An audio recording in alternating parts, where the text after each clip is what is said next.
This is attorney Andy Marcantel and attorney Rachel Moss from the Attorneys for Freedom Law Firm, and we are coming to you straight from Knoxville, Tennessee at Goals, and we have another exciting guest here at the podcast.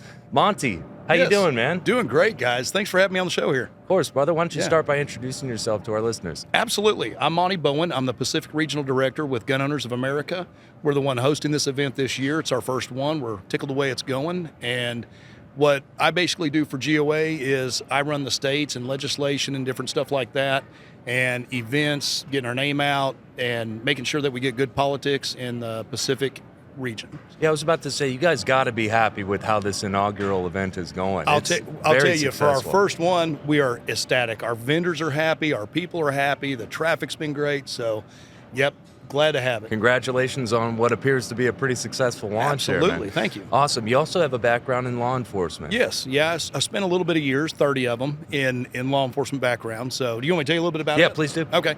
So I started out like everybody. I started out as just a patrol officer and at a sheriff's department. So I always worked for a constitutional sheriff, which is very big in what we believe in, especially here at GOA. I worked myself into a supervisory position, so I was a sergeant over patrol. And then I went into investigations. So I did a little bit of narcotics work. I did some homicides. And then I went into a sergeant over the detectives division and worked in it for about 6 years. Worked with human trafficking, child sex crimes, which takes a toll on you. And then opted to go back into the training realm of it. And then I became the department generalized trainer. So then I went to all kinds of training, schooling for that. And then I started teaching for about 20 years. And during all that, I was also the commander of our SWAT team. So did a lot of stuff that involved that part. A lot of the famous no-knock warrants, which I'm not a fan of, just FYI. Very dangerous, very unacceptable, just bad stuff. And then I ran the patrol division, and then I pretty much started training all over the state of Tennessee. So then, as luck has it, the BLM riots, I took a couple of injuries from our SWAT team would be called out at the rural areas.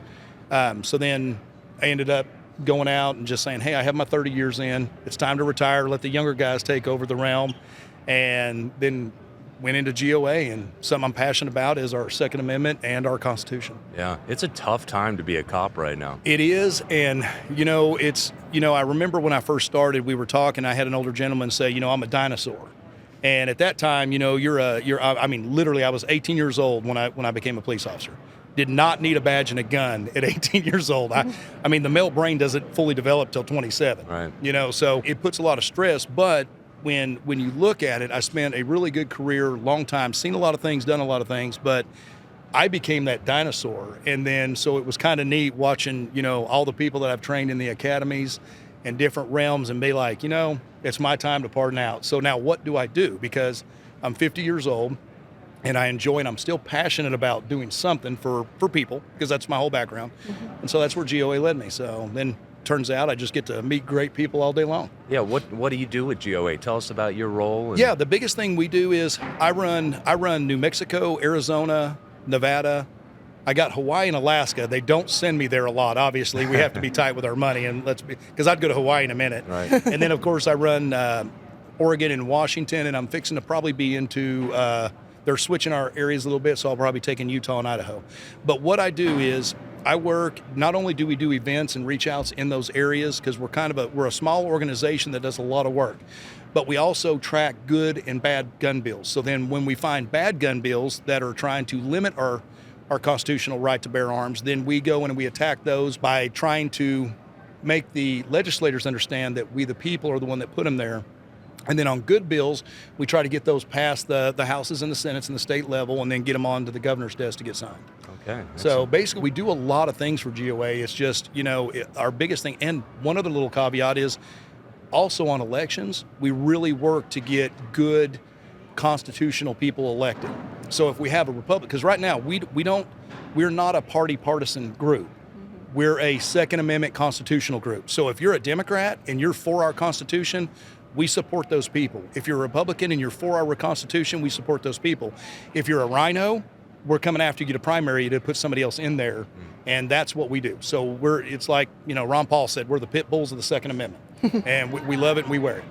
Do you have any thoughts about, because we did a few pretty popular interviews at the NRA convention with some other folks from GOA, and picking their brain about the state of the NRA and the necessity of the GOA right now. Yeah. It's obviously a lot of controversy surrounding the NRA as of late, Yeah. and a lot of people kind of perceive it as GOA is filling a necessary function right now that the NRA used to fill. You know, and our biggest thing is, and I mean this wholeheartedly, and this is us as an organization, we don't need our 2A because there's a lot of 2A organizations out here in the U.S. We don't need to fight amongst each other. Mm-hmm. Now is the time with the Kamala and Waltz coming up. Now is the time for us to set aside any kind of differences and understand that 2A organizations deliver stuff different. We're known as the no compromise people. We want more of our freedoms back, right? To be honest with you, we need a lot of that across our board. You know, we've been censored on our freedom of speech. We struggle on different stuff like that. So we want these people to work together, and we will work. We actually have just launched a lawsuit in, I think it's Massachusetts, on their big gun ban they had, and we're doing it with several other organizations because these lawsuits cost a lot of money. You know, you guys are attorneys, so you know that your expertise, it's expensive because of the long haul of these lawsuits. We know that Soros and all these people will fund. He just pledged $60 million to gun control groups. Okay, yeah, could you imagine what we could sue with our attorneys with $60 million? So that's what we're fighting against. So us as 2A groups, we need to get on a common ground and just trudge through the mud forward. And I think if we do that, we're going to have a lot more success in these lawsuits. Yeah, so GOA has obviously been involved with a lot of lawsuits and working on legislation. Yes. Can you tell me about one of your favorite accomplishments with GOA over the past few years? Well, in my area, so our federal guys take care. We're kind of branched into. I'm in the state and local. My biggest thing is I have helped fight off with two great, wonderful patriots, Representative Stephanie Block and Representative John Block out of New Mexico. New Mexico is a blue state. We do have some Democrats there that still keep the Second Amendment a little bit close by. They're having to kind of be pushed that way. But we've had a radical Governor Grisham that has tried to take away people's rights left and right. And the citizens there are the ones that are suffering because Albuquerque has a high crime rate, but she's telling the law-abiding citizens they can't carry their weapons. And here's the thing. Do you want your family walking down the streets of Albuquerque with no protection? Absolutely not. But that's the mentality of the radical woke left. They want to hurt us and by not letting us protect ourselves, but then they let the criminals walk the street. So we were able to put pressure on legislators, and for 3 years we've stopped that assault weapons ban in New Mexico. Wow. So my personal area right there, it's very near and dear to my heart because we have such few patriots in that state, so it's really hard and it's really, really complicated to get that done. Wow, that's huge. Impressive. It's probably saving lives. Yes. And I've also heard that the fight's going to be coming up again this year because now they're trying to attack it in different ways. So the fight's always going. You mentioned one lawsuit in Massachusetts. Any other big legal battles on the horizon? Yes, we've actually got one in Florida where last year we got a form of constitutional carry passed.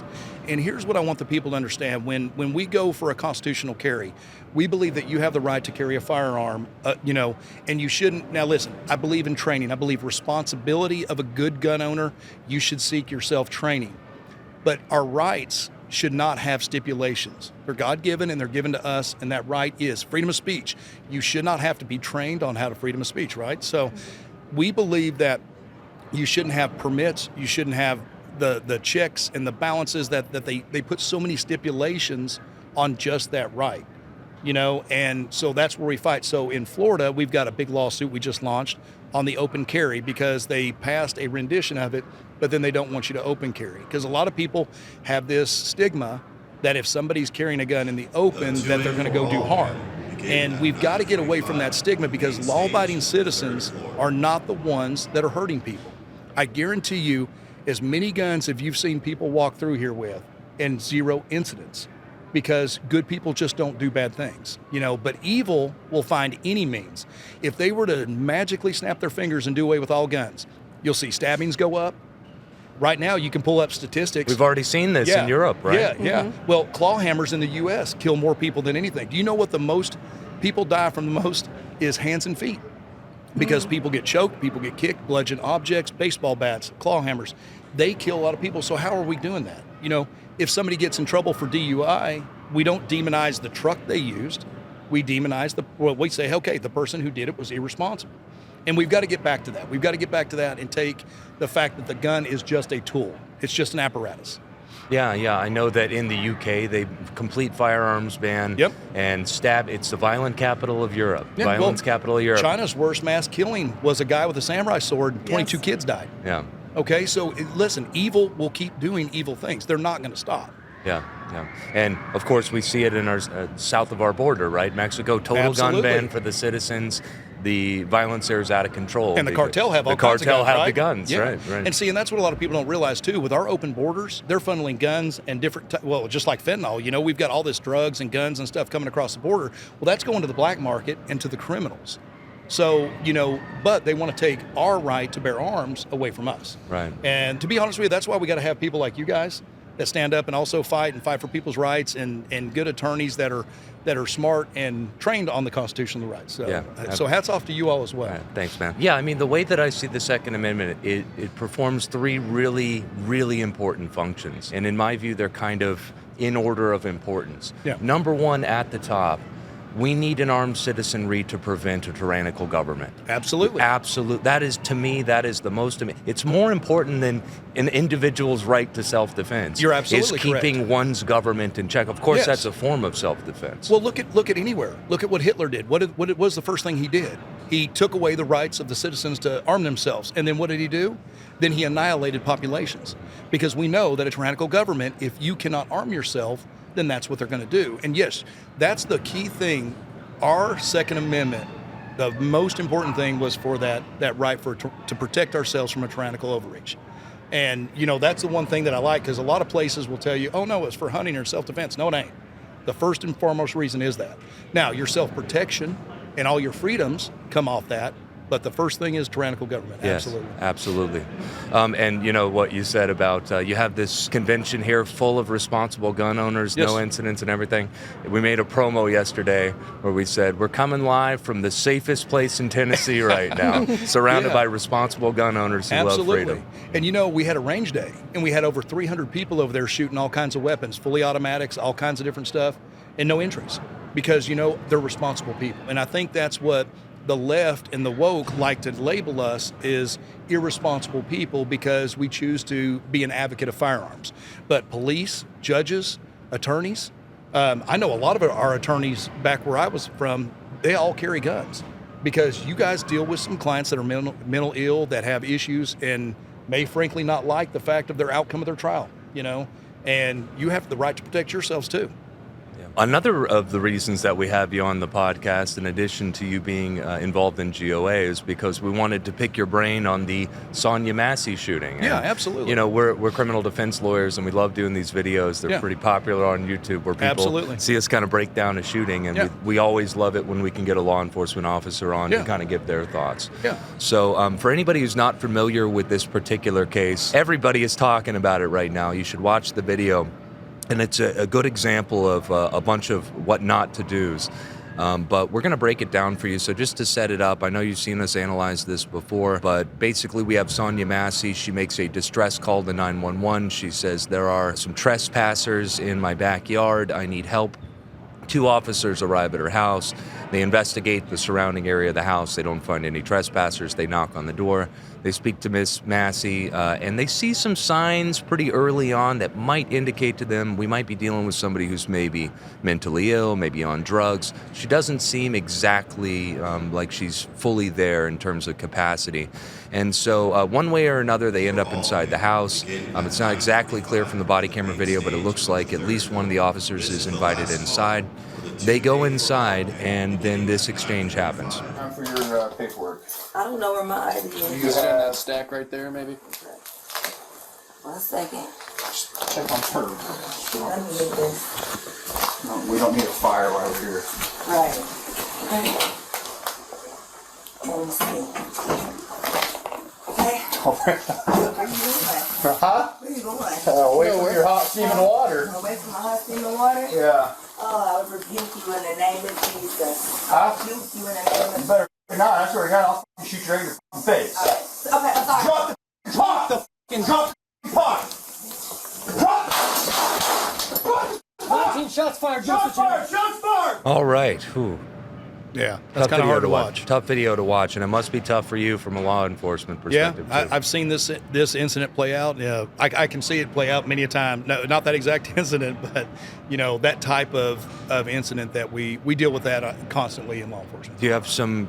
I guess we should start at the end. Do you have a conclusion on good shoot, bad shoot? What are your thoughts here? Well, there's a lot to critique, and you can critique a lot of it, but I would not want to be sitting where they're at. I mean, to me, there was a lot of things that replicate a bad shoot, and I mean, we can break it down if you want to, but that's a hard place to be in if you're a law enforcement officer, because I right off the bat, just that short clip, I can see so many mistakes that were made that we train and that we usually do, and to me, it's going to come down to training. Yeah, And let's go through those. Yeah, absolutely. Yeah. So I mean, I think the first mistake here that I see is the officer directed. I mean, they're saying that the hot water was the dangerous weapon. Well, okay, let's back it up a little bit further. Right. Because we don't want to go straight to the hot water, because anybody knows that if you were to pour hot scalding water on top of you, it could hurt you, right? Could we agree with that? No doubt. Yes. Okay, but let's go to the part where we're in the house, and the lady is safely sitting down at which I think it was like a little chair that she was sitting down in looking for her ID. Okay, one of the biggest key mistakes that was made, they asked somebody that they feel has maybe some mental illness, maybe drugs. The one thing we're taught in law enforcement, and as a training officer, I taught all my officers, never send somebody to a kitchen. And why is that? Because we're sending them where there's weapons. There's knives, forks, hammers, meat tenderizer, anything. So the biggest thing that I see is they should have left her sitting down. She was very calm. And if she has some mental illnesses, right, the biggest key to a mental illness, dealing with somebody one-on-one, is keeping them calm, is de-escalation.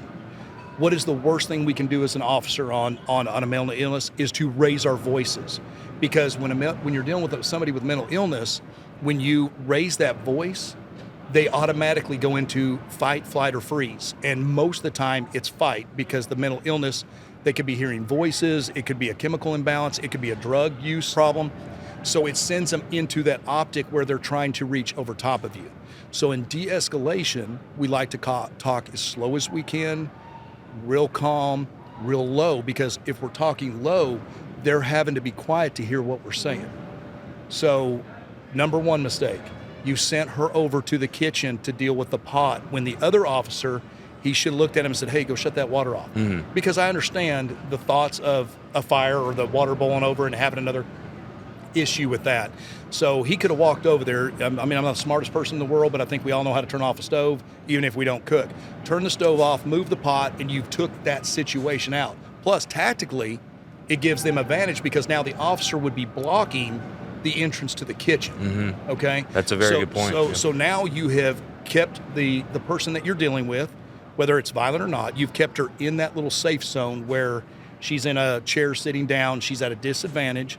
And let's be honest, she's an 80-pound woman, so the advantage is definitely on those two big guys' side. And then, so now we go into where we put her into the kitchen with the hot water. And at the time, even though she says something like, I would rebuke you, as a police officer, what I'm looking for is the aggression level, talking out of her mind. It's okay, it happens, okay? But the officer, as soon as he hears that, he's triggered. And then he draws his weapon and starts saying, I'm going to shoot you in the effing face. Right. And so what does that do? That's going to that's not de-escalating, that's escalating the situation. Mm-hmm. Now, I understand we want to protect ourselves, but, we got to look at the totality of where we place those people.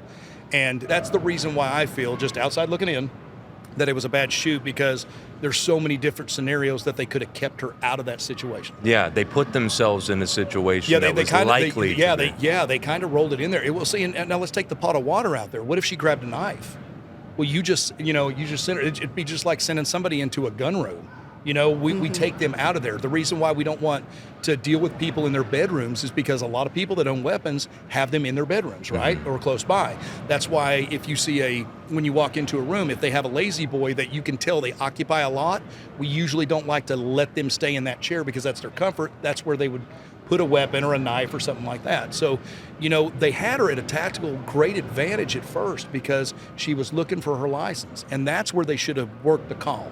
In Yeah. a situation like this where they don't really follow those de-escalation techniques, Yeah. do you feel like this would be a lack of proper training, or is this just a common mistake an officer might make? Well, and here's the thing, and I do want to say, we're not perfect. We're just like you and me. And the thing that is the hardest thing to get people to understand is that, just like me, I can critique this video for years. They had seconds, right? So, and I'm not justifying anything that happened. It's just that it's either a lack of training or it was just clearly not thinking about what they were trained on. Because most departments, whether, do we know what state this was in? This was in Illinois. It was in Sangamon County. Okay, Illinois. And I know that in Tennessee, we train on mental health every year. It's mandatory, just like domestic violence, just like firearms, just like driving. So I think one of the key things in law enforcement is that we're not keeping up with the over demand of mental illness, because a lot of our states have shut down all of our mental hospitals. So what happens are these poor people are going into the hospitals are overran, they're getting medicated, and they're getting thrown right back out on the street. So they're not getting the help they need. And they say, but they don't have any choice. Well, because we've shut down all the state-run hospitals, and there's nowhere to try to get people balanced. You can't get somebody balanced in a couple of days. And so going back to the training, that's, to me, when you're dealing with mental illness, it's that aggression level. They're already big, strong, tough cops, okay? So when it comes to manhandling, with the size of those guys, they wouldn't have an issue with an 80-pound woman. Now, had that been a 250-pound guy, big old strong guy, when the mental illness kicks in, that adrenaline, you can have your hands full. Right. But, just to me right off the bat, there was a lot of, if I was the chief and that was my officers, I'd be asking, why in the world did you send? Because it's almost law enforcement 101. You never send somebody where there's weapons. Yeah.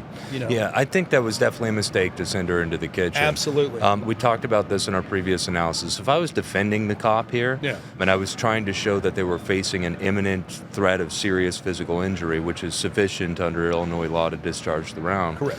I would try to argue that the fact that she picked up the boiling water off of the stove and walked it towards them to the sink area might be indicative in the cop's mind that she is coming towards us right now, right? She could have just turned off the pot. Instead of that, she picks it up and starts heading towards me. Well, and I'll tell you, see, my mind goes straight into tactics, okay? And here's the thing. Now, even if the lady had a knife, there's still that big counter right there, okay? And our first priority in law enforcement is to protect life, right? And also to protect ourselves, because we have families we want to go home to.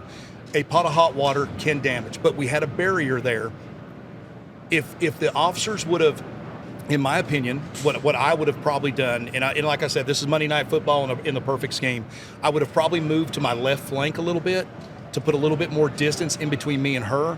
And I would have probably started trying to use some de-escalation, because I know that the distance, in my mind, I'm trying to figure, how far can an 80-year-old woman throw some, and I'm doing all this in seconds. How can she throw the hot water that far, or can she? Now, could she? It's a possibility. Let's be honest, she could. And so I would have probably tried to split that. And yes, if she would have came really aggressive at him with it, then I would have said, good shoot.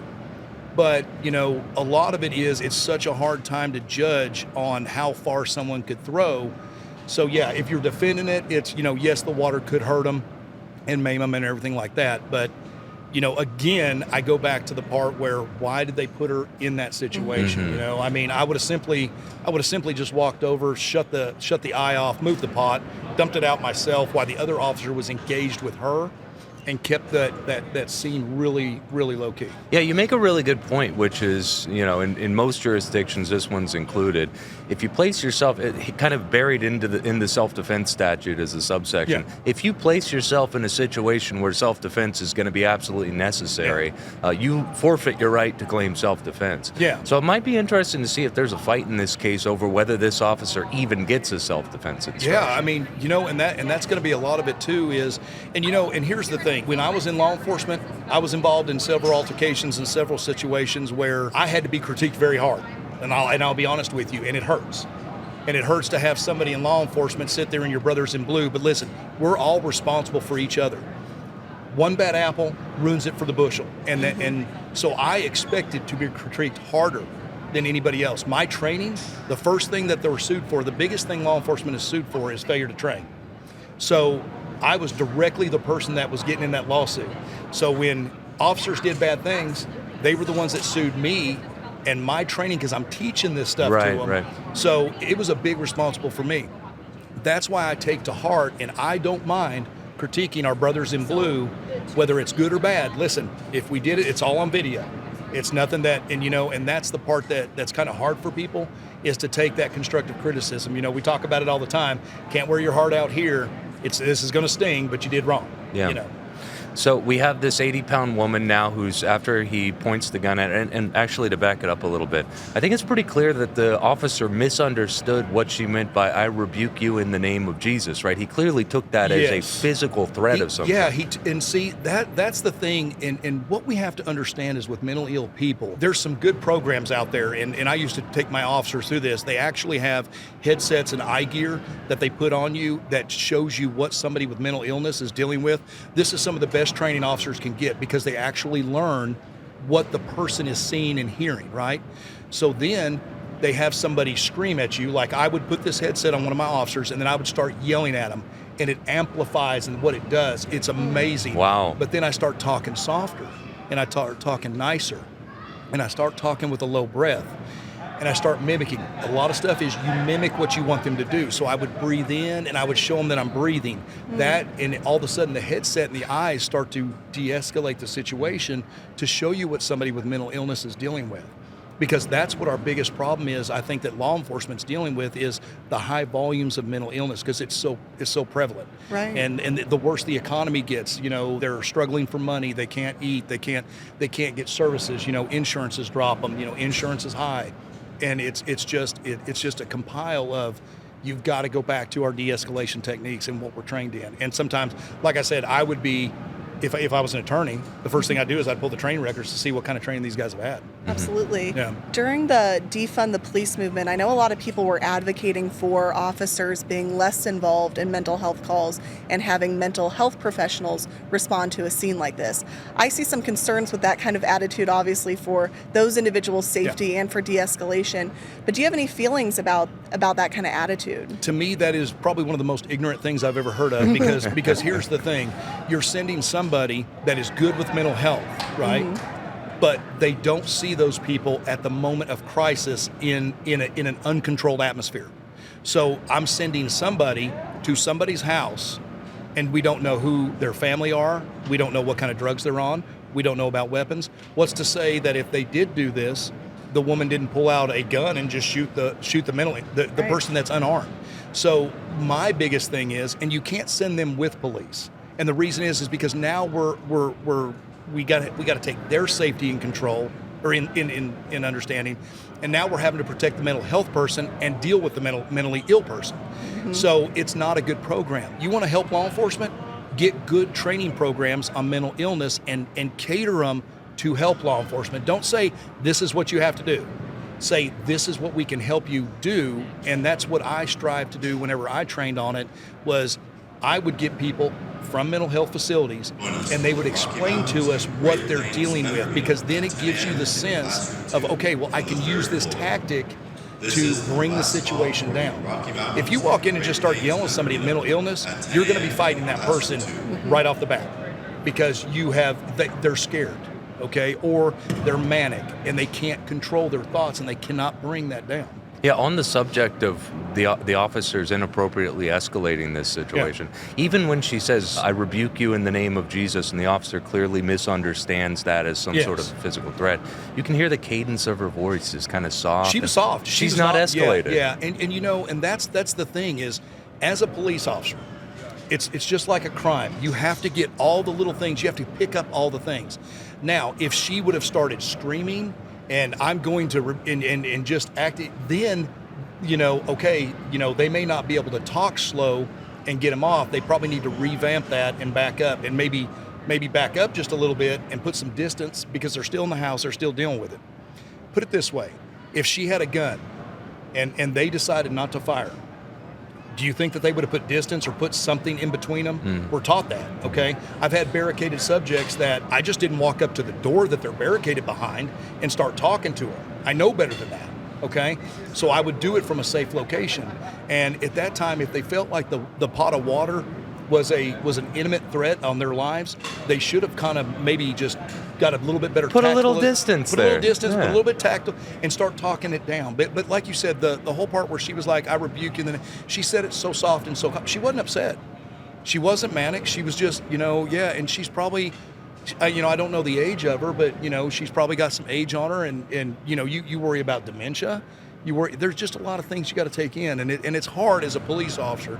It's hard because we have seconds to make this, but here's the thing. The bad decisions, they're going to live with this for the rest of their life, and they're going to sit there in their whole entire life. They're going to wonder, did I do the right thing?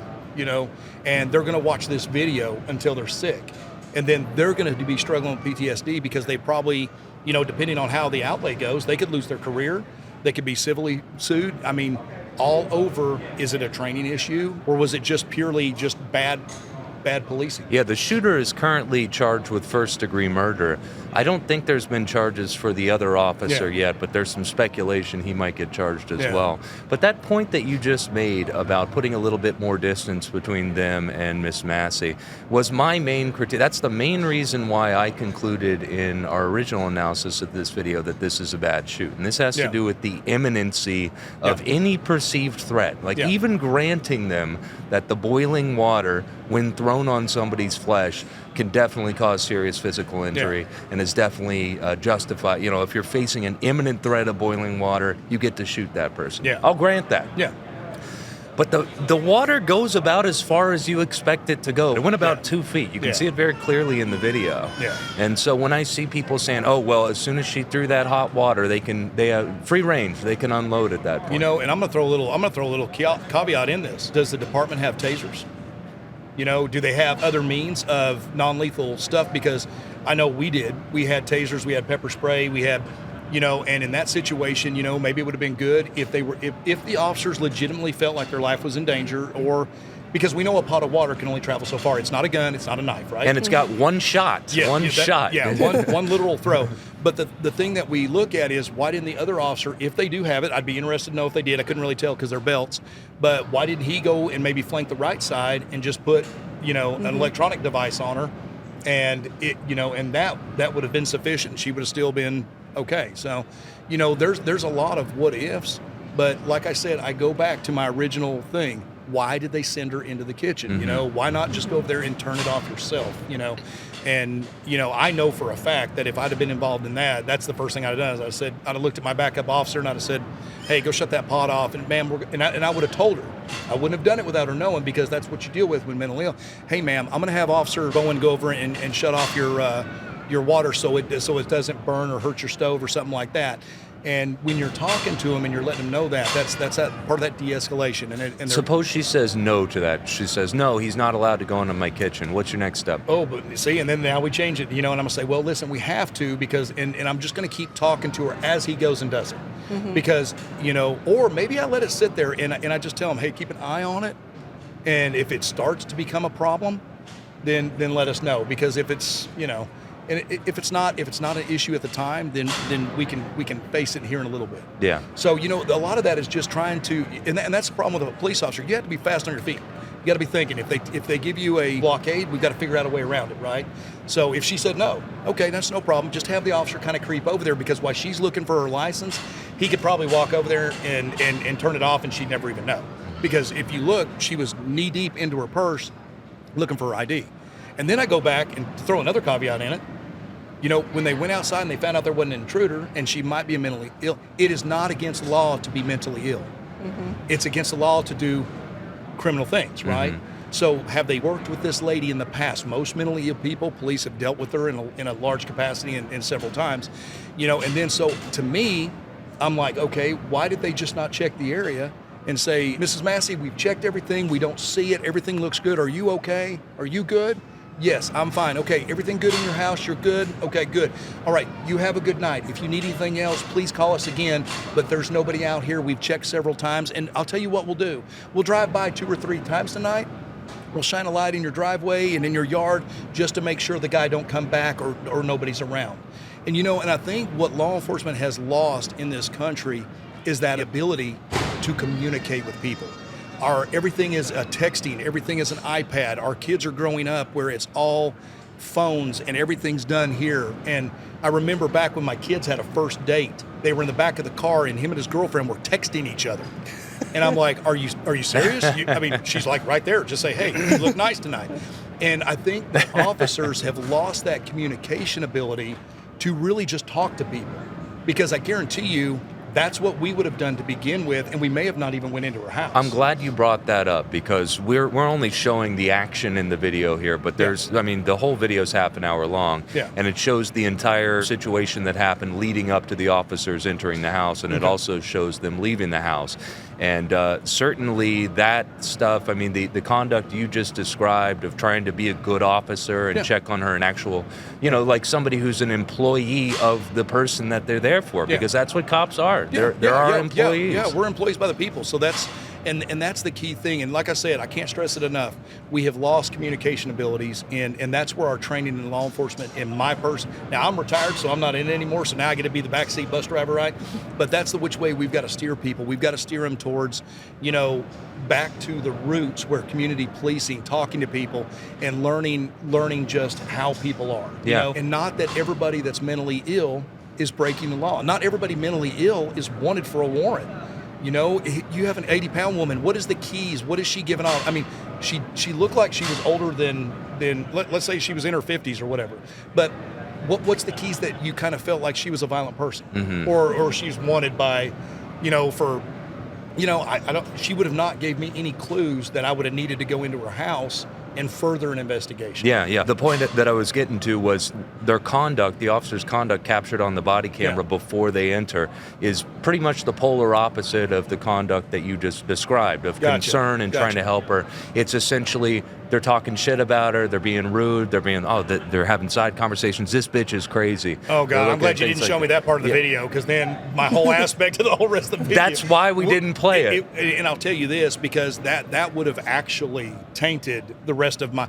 And so I'm glad we did it this way. I'm a defense attorney, and if I represented that cop, I'd be moving to exclude everything before and everything after. Yeah. Because after the shooting, the partner attempts, not the shooter, but the partner attempts to administer aid and try to plug up the wound. Yes. And the shooter says, don't bother with that, man. It's a headshot. She's got no chance of surviving. And then he walks outside. Ouch. Yeah, it's crazy. Good thing you showed me the way you did, because you got an honest kind of critique of the situation before you added, because now you got to look at the demeanor of before and after and see what kind of officer that really is. So in my opinion, with knowing that and if the video proves all that, then you also have a lot of issues, because the one thing that we do is administer aid. And I'll tell you this right now, I don't care what it looks like. I'm going to make an attempt to save that person's life. If I've been involved in a shooting, I don't care who they are. I'll deal with the fact that I don't like you later. That's not what I'm trained to do. I'm trained to protect and serve the public, and I'm trained to save lives. And hats off to the other guy trying to do it. Yeah, to his credit, he actually didn't follow the guy's instruction and actually tried to help. That's an officer. But now he didn't shoot either, did he? The second officer. He did not. Yeah, because I've seen some flagging issues and stuff like that. So, you may have a scenario where you just have one officer that probably doesn't need to be a police officer. And if his attitude is that in the fourth and coming of the shoot, then I would really not want to be in his shoes. Yeah, I'm glad that you are candidly saying that would have tainted your analysis, and it would have. That's because you're a human being with a conscience. And if I'm the attorney that's charging the officer, I want all that video. No doubt. This is going to be a huge fight between the prosecutor and the defense attorney on whether the stuff before and after comes in. I think it's not relevant. I think it's incensing. I think that its prejudicial value far outweighs the probative value of whether or not it's relevant in any way to whether he was facing an imminent threat. Because when you're talking about whether it's a good shoot, bad shoot, all you're talking about, was it an imminent and proportional threat? Was he facing serious deadly physical force? And all that stuff, as a defense attorney, you want to keep that stuff out for sure. But then putting on my prosecutor hat, which I'm not a prosecutor, but if I was a prosecutor in this situation, I would think all of that is relevant. Yes. Because it would go towards that individual's mental state. It would go towards whether or not his actions were reasonable. I would say that context is needed for the jury to see why the officer was thinking the way he was in that situation. And then the aftermath where he's directing the other officer not to provide medical care. I would argue that shows that his intentions behind why he was shooting her. So I think that would be a very interesting legal fight in court. It's going to be a really interesting one. Absolutely. It's also going to be relevant, the conduct afterwards, because they got to prove that he caused the death. They got to prove an element is they got to prove that he caused the death. It seems pretty self-evident, but it might be relevant that he was trying to stop the administration of aid to the causing the death element. Yeah, and that's the first thing that we're trained to. And, they tell you it's Police 101. If you're involved in a shooting, you administer first aid, even if it's not going to be a saving. I understand it was a headshot, and it may have not worked, but the attempt is made there. And that's the thing because that's what we're trained to do, and it all falls back on training. And to me, knowing, and here's the thing, and I do understand the relevance, and it's good to look at whether the shoot's good, because here's the thing: even if he was a complete jerk the first time getting there, saying bad things about her, and he walked into the house and she pulled out a gun and pointed at him, the stuff, you're right, it's irrelevant on what happened before and after on the actual situation. That before and after shows you what kind of character the officer is. Absolutely. And that's the damaging thing to a jury, because they're going to be like, they're going to hate the guy. Oh my God. They're like, man, this guy just wants to go do this. And that's what we're tasked with such a bad deal when it comes to being police officers is you're on video. Everything has video. Our chest has video. Our tasers have video. Our cars have video. And video will make you a good officer, or it'll make you a short-careered officer. Yeah. And in his fact, it's going to make him a short career, because I'm going to tell you, just by doing the shoot, I would also even go a step further is, why didn't he, knowing it was a pot of water, I'll tell you this right now, if that lady had a knife, I would have still used a taser and tried to do that first, so I didn't have to kill her, because I'm looking at the size, the age, and I don't want to hurt this woman. So I would have utilized something different. I mean, even pepper spray will reach that far. Right. So even if they would have shot her with pepper spray first, and somebody cover with lethal force, because we're trained to do that. One go non-lethal, one go lethal, and at least spray her. She ain't gonna be able to see. That'd be the end of that. Yeah. She's gonna fall to the floor and be like eyes bubbling and stuff like that. So there's so many things different than going straight to deadly force, and you have to look at the totality of the situation. So. Yeah, absolutely. Yeah, as defense attorneys, we always want to try to argue there was an unsuccessful escalation which required the use of deadly physical force. Yes. And I wonder what the training is like on, when officers are advised to go for non-lethal instead of lethal. Like, I had the same thought. We're dealing with an 80-pound woman with a pot of boiling water who's distanced by a little barrier. Yeah, with a barrier. Got a 3 or 4 foot barrier. I mean, how on earth is it okay to take out deadly physical force as your first option in that situation? Yeah, there's so many different options. I mean, like I said, pepper spray, taser, just the fact that she wasn't really, your voice.